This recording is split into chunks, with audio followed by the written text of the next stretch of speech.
Have you ever questioned whether you belong, even after years of success? Maybe you found yourself in a high pressure environment where you're constantly second guessing your worth. Or maybe you're just tired of navigating systems that don't seem built for you. If so, you're definitely not alone. This week, I talked with Jossie Haines, a former VP of engineering at Tile and former leader at Apple and Zynga, who now coaches women in engineering leaders to define success on their own terms. Jossie shares her powerful journey from nearly leaving tech entirely due to imposter syndrome to creating a portfolio career rooted in purpose and well being. In our conversation, we talk about the subtle dynamics that fuel self doubt, what it takes to thrive in competitive spaces, and how to build community and confidence when the system makes you feel small. Jossie also shares advice on avoiding toxic cultures, asking better questions in job interviews, and leading in a way that honors your energy, not just your output. Thank you so much, as always, for listening. Welcome to the Impostor Syndrome Files. My name is Kim Meninger, and as an executive coach and former high-tech leader, my personal mission is to help professionals overcome imposter syndrome so that you can advance your career with confidence. Each week, I interview a new guest who brings a powerful perspective to this conversation, including personal stories, best practices, and new insights. The more we talk about this issue, the more we destigmatize imposter syndrome, recognize that we're not alone, and empower ourselves to access the tools and resources that can help us and those around us. Thank you so much for listening and for sharing with others you think would benefit from this conversation.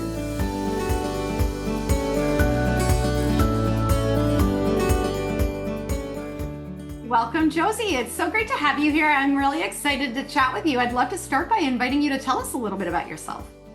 Awesome. Well, first, thank you so much for having me on the show. So I'm Jossie Haines. I'm a leadership coach for engineering leaders as well as for women in tech. My career has been as a software engineering leader. So the first 23 years of my career, I worked full-time in corporate roles, mostly large-scale consumer tech. So I ran the Siri team for a few years on Siri Music and Media. So one of my teams built the 30 music features for Siri on HomePod. Another one of my teams built the Siri on Apple TV integration. We actually got a technical Emmy for that integration while I was leading the team, which was cool. Worked at most recent, like full-time corporate role was as VP of engineering at Tile, the little Bluetooth key tracker. But I decided that my passion was really around helping leaders thrive as well as defining success on our own terms in our careers. So in July of 2022, I left the full-time corporate space and started my own coaching business, which is what I've been doing for the last 3.5 years. I also am a fractional engineering leader, so I run a small engineering team part-time as well. I really enjoy helping people figure out how to thrive. What is the mindset work needed? I actually almost left the tech industry entirely after Apple, going through a lot of imposter syndrome there. And so taking a lot of what I learned from there to then going to Tile, where I ended up creating that VP of engineering role, and then now basically getting to define success on my own terms and create what I call as my portfolio career, where I'm thriving, but not doing what somebody would traditionally be doing in the corporate space. Well, I'm really excited there's so many paths I want to go down right now, so I'm going to try to keep myself organized. But I would love to hear a little bit more about your experience in, a big tech company, because I think that's a breeding ground for a lot of imposter syndrome, especially, and I don't want to put words in your mouth, but I don't know how gender diverse it was. I don't know if your experience was at all influenced by being a woman, but I'd love to hear just a little bit more about what it felt like for you as you were navigating, particularly a big company like Apple. Yeah, and It was interesting because prior to Apple, I had worked at Zynga, and Zynga's a gaming company. I started it there in 2010. I worked there through 2015, and that was really we. In the first year I was there, we went from 1,000 to 2,000 people. Like my career skyrocketed. I went from a senior software engineer to a director of engineering. I thrived when I was at Zynga, which is actually not typical in a gaming company. But I left Zynga and went to Apple, and I had felt pretty good about like, wow, I know what I'm doing. I can do this well. And yet I got to Apple, and all of a sudden I was like, oh, I'm very much like a small fish in a very, very big pond, right? The scale of Apple was insane compared to anywhere else I'd worked, even though I'd worked at bigger companies before. I'd also worked at Sun Microsystems back in the day. I'd worked at NetApp. And I think the first thing was just navigating the culture. And Apple's almost a little different than even the other big tech companies because of the secretive nature of Apple. Hmm. Every team is very isolated. So there's like no sharing of knowledge between different teams. Like people don't really talk about what they do outside their teams. Like you're not like unlike Google where you basically have access to the full code base, like you only have access to like the small code base that your team is working on. Like you have to get authorization to be allowed to know about projects. Like it's possible that your team members are working on projects when you're a manager that you're not authorized to know about. So I think that secretiveness in and of itself first creates a little bit of this potential imposter syndrome. And then speaking to what you were talking about, Siri had been around, I think, for around 5 years when I joined the Siri team. And I was the first female engineering manager that they had had on the domain side. So the people that managed like the big areas of Siri. So that in and of itself is very eye-opening to me. Because, I mean, like I said, I'd worked in gaming, which was already even more male-dominated than most tech is. And yet I felt much more isolated as a woman at Apple than I did at Zynga, which was somewhat interesting. I actually started Women at Siri when I was at Apple because there was the Women at Apple employee resource group. But what I realized was like they do like company-wide events and things like that, but there was no like let's sit down and meet and actually talk about what it was like. Like what are our challenges? And all of the Siri team was in one building in Cupertino, and I just remember like this was like the most fascinating thing. We'd meet at noon. We'd like our Women at Siri meetings would be from like 12 to 1. And at 1 o'clock, there would be like the leadership, like round table where all the leaders would go over like the projects for the week. So it was like the project all hands every week. And every time we'd have one of our Women at Siri meetings, as we were all leaving and the rest of the team was showing up, people would literally be surprised. They'd be like, what's a room full of women doing? Like literally, it was shocking that there's like 15 women gathered together in a conference room.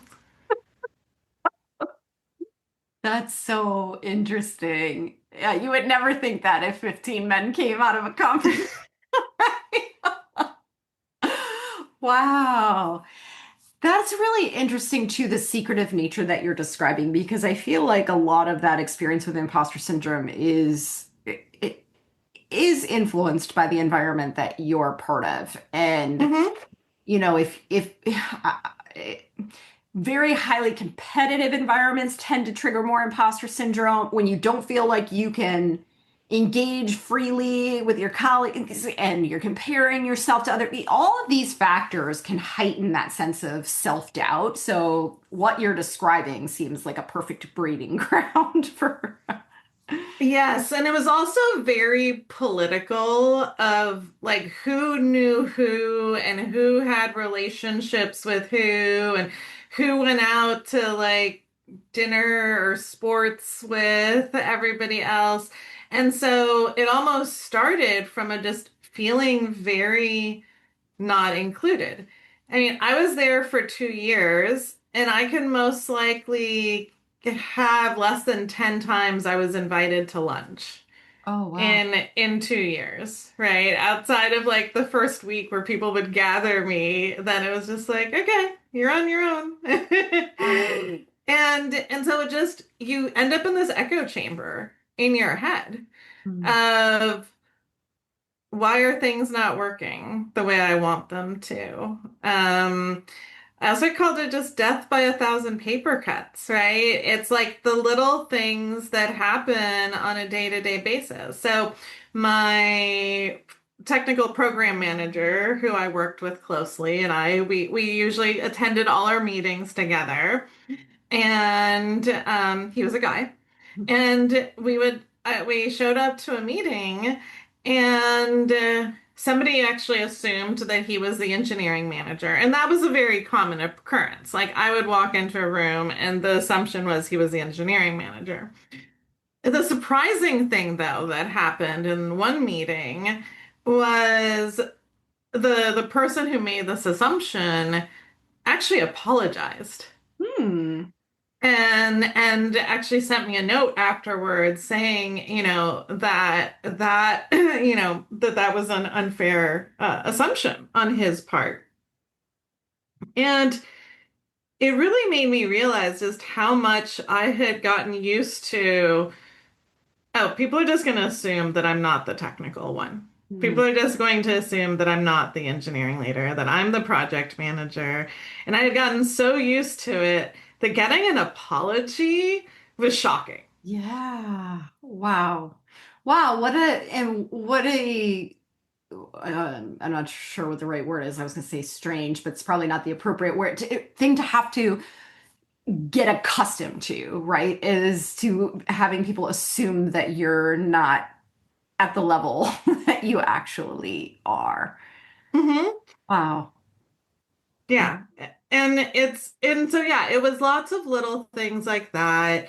I think the other place where imposter syndrome ends up playing into it is, a lot of people always say, you stay or leave at a job based on your manager, right? And I just never felt 100% supported. And so when I was having challenges with some team members, it almost just felt like, oh, he's not siding he's siding with the team members, not with me. I must be doing something wrong, right? We did a 360, which a lot of times you do 360s. It's supposed to be for career growth, but I almost felt like, oh, I'm being penalized, and this 360 is how to get me out the door. And I remember I took that 360 report and I didn't trust anybody at Apple to review it with. I literally went to my old boss and showed up at his house one night crying, going like, I don't know what I'm going to do. Like I feel completely alone. I got feedback that was definitely like very negative on this 360 that was very jaded and that didn't feel constructive at all. Um, and what ended up happening, my former boss is great, and he was just like, okay, let's go through, let's find like the realistic things to work on in here, and he helped provide some clarity. But at the end of the day, I ended up having like one of my teams get restructured out from under me, and I ended up just feeling like a complete failure. I Mm. ended up feeling like I have now failed as a manager. I am not cut out to be here. Wow. So, as you're going through this, what are there any coping strategies that you're using? Like, what are you doing to get through the day? Yeah, I think for me, the big thing of getting through the day was just trying to compartmentalize first, like really having like a clear, like, okay, the day is over. I'm not going to check email again in the evening, even though I actually ended up getting penalized for that because there was this unspoken culture where all the engineering managers and project managers would actually get back online or between like 9 and 11 p.m. and do a ton of work. And so I'd end up waking up every morning with a ton of emails that I had to now action. And it was one of these things. It was like, again, this unspoken, nobody ever said, like, oh, you have to do this, but you were definitely judged for not doing it. But I was like, I need the break. Like, I can't have an entire day and then go off and like keep doing this in the evening. So just taking breaks for myself and then really prioritizing the things that I was passionate about, right? So focusing on running Women at Siri to the extent that I could make it thrive. I did try to start a mentoring program as part of it, but the VP at the time didn't believe in mentoring, so I wasn't allowed to start it. But I did then start it at my next role, so I'm excited about being able to do that. Um, but yeah, I really just focused on like what is it that I need to do and how do I do a lot of the mindset work. But at that time, I didn't really even know that much about mindset work. It actually ended up being leaving Apple that really woke me up to the strategies that would have been wonderful during my time at Apple. Well, that actually takes me to my next question because you mentioned you used like a few terms that I think are really helpful. Thriving, right? And you talked about success on your own terms. And I really want to dig into that a little bit because of what you said, which is, the either implicit or sometimes explicit expectations of how long you're going to be working, how many hours are you putting in, the lack of boundaries, just the nature of the work. And I'm curious how you kind of reconcile the importance of having a life and boundaries and taking care of yourself with a field that at least sort of stereotypically is not respectful of people's lives outside of work, right? Oh, yeah. And I mean, especially right now, there's, this doubling down on what's being called the 996 culture, working 9 a.m. to 9 p.m., 6 days a week. You actually go look at internet usage in San Francisco, like usage of business tools on Saturdays has gone up significantly. It's kind of crazy despite the fact that productivity research since the 80s has basically shown that for knowledge work, the 35-ish hour time slot is about your peak of getting peak productivity out of knowledge workers. So I spent a lot of time after I left Apple really digging into that, into the research around productivity, around what does it mean to be successful? What does it mean to thrive? And I took a step back and I said two things after I left Apple. One was I'm never going to go through a full-time job interview process again in this industry. I mean, when I left Apple, I actually thought I was going to leave tech entirely. But at that point, I was like, I'm never doing this like full like song and dance again. I have enough career capital built up. I will figure this out. And two is I'm only going to work somewhere where inclusion isn't lip service and this like hustle culture obsession is not somewhere that's focused on. Mm. And and and or I'm going to create that environment for myself. And so that's basically what I've done. I left Apple in 2018, and at Tile, we actually created an insanely inclusive culture. And it really was around our core values. We're really around, defining success on your like creating products, but having flexibility, understanding that people do their best work when you let them work the way they are most successful to thrive. And guess what? I've learned for myself, I am not a morning person. You want my peak, like mental productivity? It is between 4 and 7 p.m. That is when my creativity sparks. So I am happy to go spend like an hour or two having lunch or going on a walk in the middle of the afternoon because I know at 4 o'clock, if I sit down to do something creative, I will get amazing work done.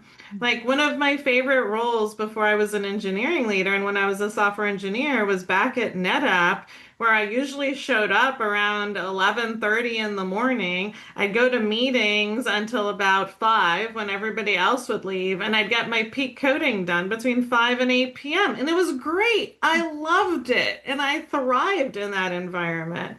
And I was allowed to do so. And so I've really built teams, or I truly believe like, let people thrive. And that doesn't mean you don't have to have certain times when people need to have meetings and things like that, but you can balance that out.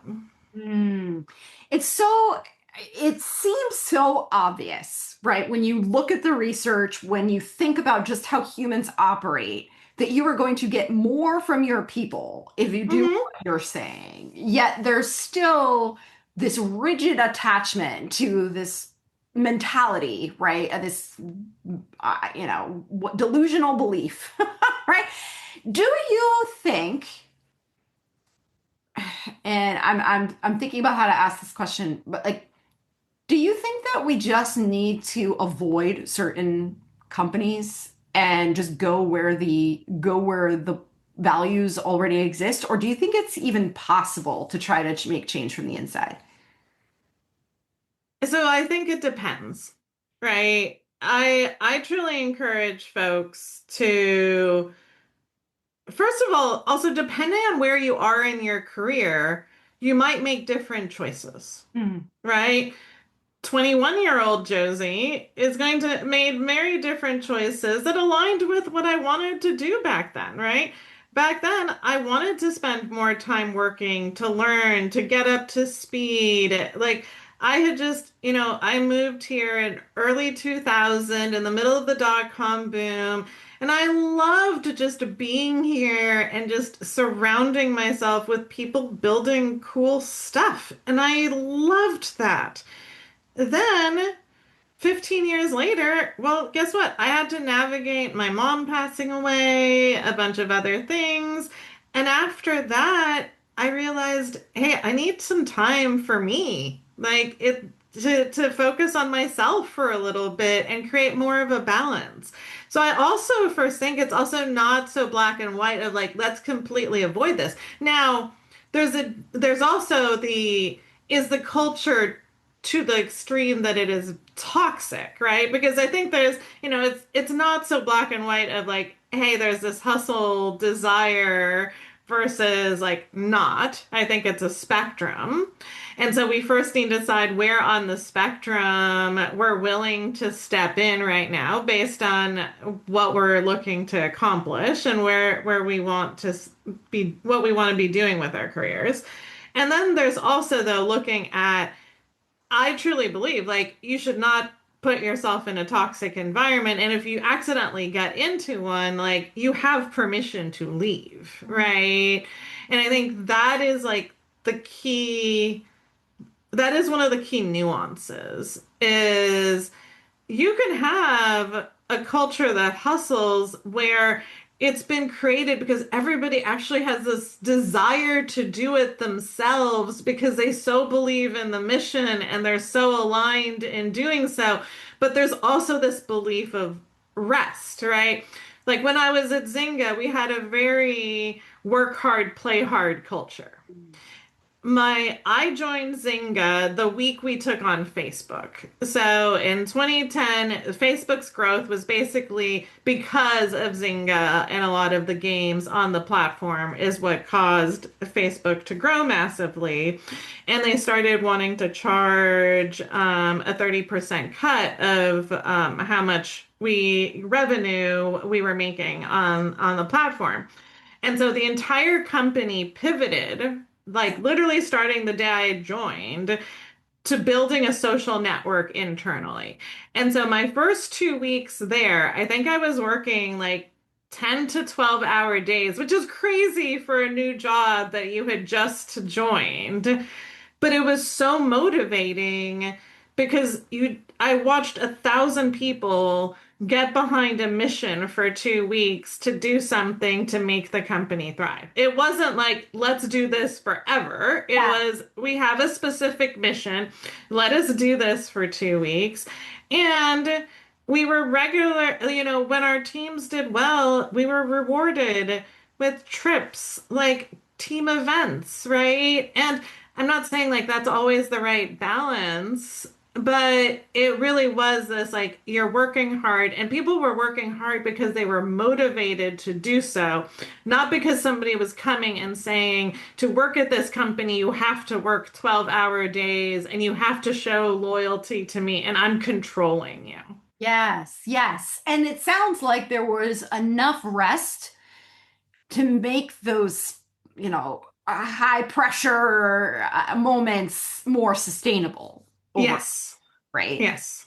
So, what do you recommend women in particular think about? Like, are there specific questions you recommend asking on an interview? Is there certain research that you recommend people do to try to find out more before they make these kinds of decisions?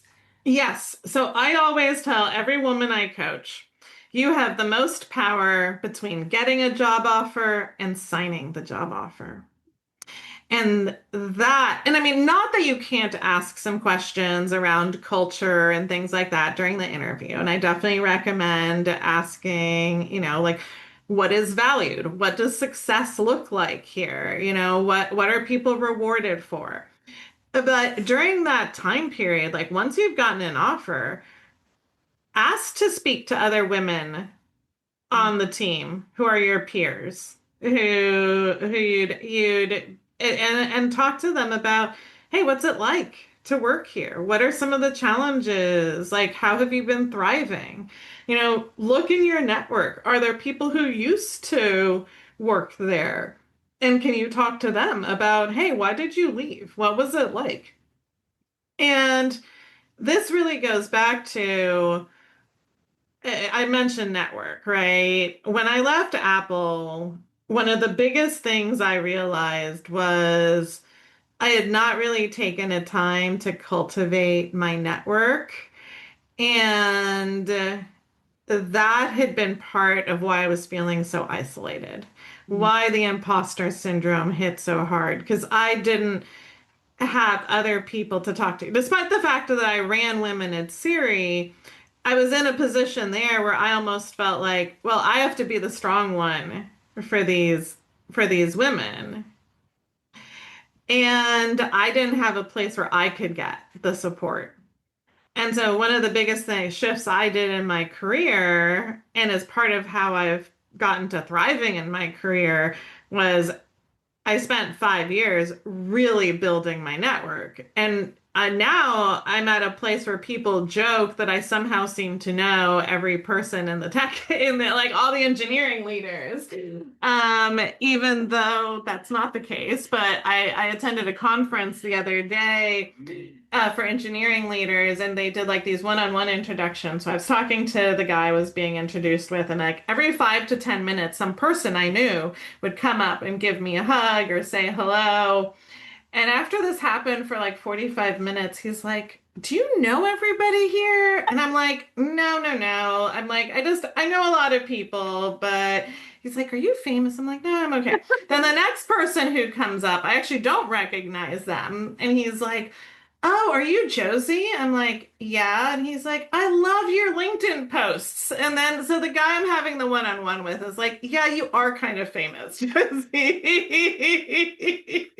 It's really funny. I'm glad you brought that up too, though, about community and relationship building, because that's so important. It's important anyway, but it's especially Yes. important given what you're talking about. The sense of support and just access to other people who understand you and are going through similar challenges is so critical. Yeah, absolutely. Yeah. Gosh, Josie, I could talk to you all day because there's so much here. And it's so important. It's such an important conversation. But in the interest of time, I know this is the work you do. I would love to ask you where people can find you if they want to stay connected to you, explore your offerings. Where can they follow up with you? Yeah, absolutely. So the best place is to connect with me on LinkedIn. So definitely look me up on LinkedIn. I'll send you the link. You can also check out my website. It's josiehaines.com. I offer free 45-minute strategy calls for tech leaders who might be interested in coaching. And I love supporting all technology leaders, but especially women in tech is my a big focus of mine, and I'm a big champion and truly want to create a place where we're retaining women in this tech industry. Over 50% leave by the age of 35, and I'm on a mission to change that. Wow. Well, thank you so much for the work you're doing. Thank you for sharing your story with us. I really appreciate it. Thank you so much for having me. It was great chatting with you. Thanks so much for listening to the Impostor Syndrome Files. If you would like to continue this conversation in a safe and trusted space, I would love for you to join my virtual discussion group every Thursday at 12 p.m. Eastern. For the past several years, the group has been limited to women, but it is now open, regardless of gender, to anyone who is interested in exploring and troubleshooting common workplace challenges, building better awareness of ourselves and others, and becoming more inclusive allies at work.